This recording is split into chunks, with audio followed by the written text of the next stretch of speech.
Какво се случва, когато се прояви една смърт в нашия живот? Тя може да бъде свързана с края на живота на един човек, може да е с края на една бременност, може да е дори домашен любимец, към когото сме били изключително привързани и го преживяваме като много близък.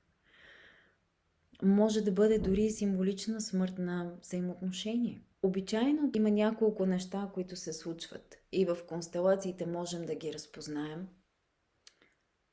като идентификация с починалия. Това е момента, в който ние се свързваме с другия, все едно оставаме с него в смъртта. Тази идентификация може да означава: животът за мен спира до тук. Аз спирам да се радвам. Не си позволявам щастие, съзнателно или несъзнателно. Не си позволявам радост, съзнателно или несъзнателно, или любов, или изобилие. Някаква част от моя живот остава потънала в тази смърт, защото там аз правя компания на този рано починал човек.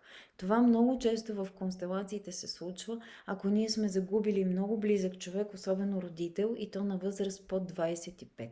Или ако човекът, който си е отишъл, е бил под 40 годишна възраст.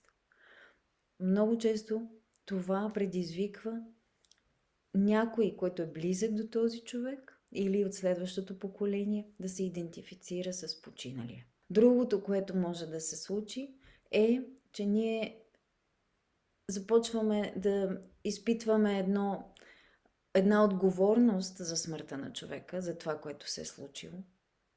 И тази отговорност всъщност ни кара под някаква форма да смятаме, че ние сме можели да контролираме събитията, че сме можели да направим нещо. На констелационен език това означава, че се поставяме на мястото на съдбата, понеже не можем да я приемем.